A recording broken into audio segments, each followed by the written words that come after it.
The war in the Middle East still rages on. And while there is a glimmer of hope with hostages currently being released, more and more tragic images are surfacing on social media. If you're on Instagram, Twitter, or TikTok, you've most likely seen these heartbreaking images and videos. Our kids are also on Instagram and on TikTok, and they too are seeing these images. This week on Legendary Educator, I speak with school psychologist Miriam Korea about how to help our students cope with the weight of war and the tragic images they are witnessing on social media. The student comes up to you, hypothetically comes up to you, and says, "Hey, Mr. So-and-so, Mrs. So-and-so, I don't feel too good. I mean, I'm not happy. I mean, I'm seeing all these things. I don't want to see them, but my dad's watching the news. It's popping up on my social media because my friends are Arabs or Jews or whatever, and it's really getting to me. Yeah, what do I do, Mr. So-and-so, Mrs. So-and-so?"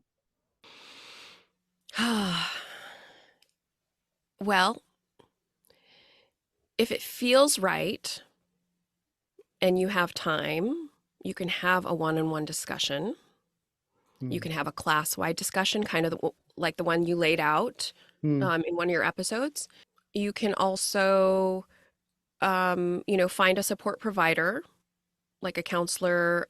We have outreach mentors here, or the school psychologist, whatever the protocol is at your school. If that child is not going to access learning, and he or she, they are not the only one, or well, if they are the only ones, then it may warrant a referral in that moment, or it could be dealt with in class. It really depends on your relationship with that student and what's feasible at that time. This hypothetical situation is based around the idea that the student comes up to you already because they already trust you and they want to talk to you, right? They don't want to go anywhere else. They're coming up to you because there is that relationship that's predetermined. If you feel like you can handle it in 5 minutes and have a chat and really dig deep, but this sounds like it's deeper than that. It's deeper than a 5-10 minute conversation, it sounds like. Exactly. And so how do I deal with it as the teacher, as Mr. So-and-so, Mrs. So-and-so? I mean, what do I do? What do I say? How do I sort of, pat them on the back and say it's going to be okay, but in a more effective way? If you can direct them to a mindfulness practice. So what are you feeling right now? What is happening right now? Are we at war right now? In this classroom, we'll know. There are no bombs falling. Everyone is safe. Your body is safe. Just describing what is happening, directing them to feel the points of contact between them and the chair. I like to focus on my finger, one finger at a time, pinky finger, ring finger, without moving them. And that really directs your attention. Mel Robbins has a cool little activity, or a little practice that you say 5, 4, 3, 2, 1, and then you stop and redirect to something else, whatever that thought process is. So you can have them, if you've taught them ahead of time, you can talk about, tap your prefrontal cortex. Okay, let's get that online because we're feeling a lot of emotions. And in order for us to learn, we need to turn this guy back on. So let's reset and, kiss your brain. Could be that if it's, lower primary, that kind of thing. So if it's going to affect learning for the whole classroom or for a majority of the classroom, I would stop and talk about the elephant in the room. And this has happened for me before, where, a student had a loss and several other students in the classroom were also affected. And we just had to kind of stop what the teacher was doing. The teacher called me in and I had the students do a community circle. We started just talking about how we were feeling.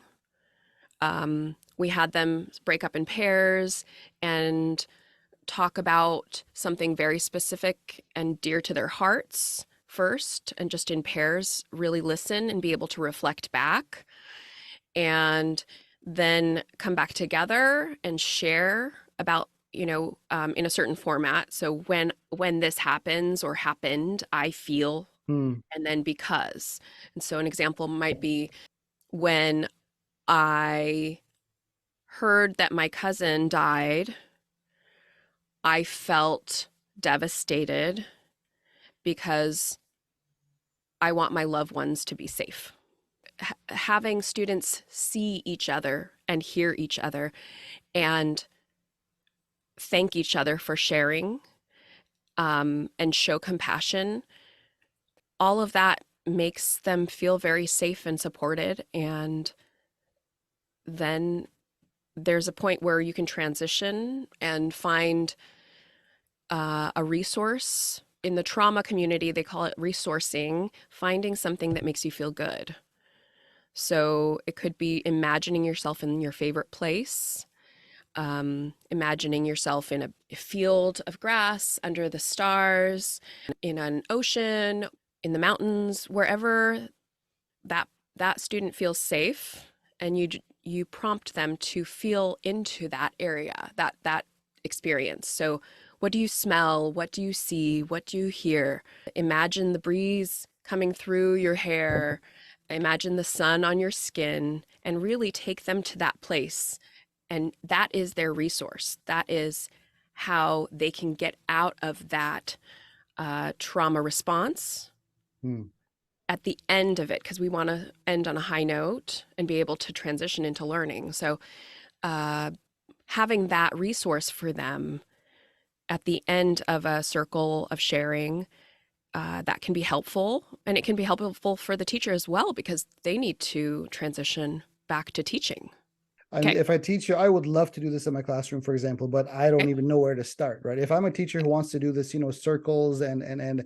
and sort of group meditation, things like that, where would I Mhm. go for a resource that's going to show me sort of, teach me step by step a script or scenario situations? Where do I go for these resources as a teacher? So, there's an Institute for Restorative Practices, and they have a lot of resources. I can share those with you and maybe have them tagged in the show notes. Yes, exactly. Uh, I'm going to put them in the show notes when I get okay. them from you. Yes, thank you. Hmm. I Hmm. have a number of practices, myself, that I can share. The trauma resiliency model, the TRM, CRM, um, is a great resource as well. They have a ton of free resources on their website. They also have training. I like that, making it real. Yeah. Because a lot of times we do talk about a lot of theory and you give vague examples, and it's like, okay, let's see what we're talking about. Give me an example. Well, no, and the goal of this podcast is to sort of give them something that is implementable, right? I mean, you could take this, copy it, and paste it into your classroom and sort of, go with the flow with it. That's the point of this. And so I love that you've got the resource. I love that this is implementable. I mean, like, and I'm talking about myself. I don't know the first thing about psychology. I don't even understand like my own thing, my You own know more than emotions. you think. You Well, know more than you well, think. yeah. I mean, I would love to have a safe space in my classroom. I'd love to have these Mhm. circles, these discussions, things like that. But I would need a guidance from an expert like yourself, for example. Okay, Mhm. do this and then do this and then do this. It's not Mhm. that I don't want to, or the passion isn't there, or the care isn't there. I just don't know Of where to course. begin. And so I'm sort of, I'm identifying with a lot of other teachers out there who are like, I don't even know where to start.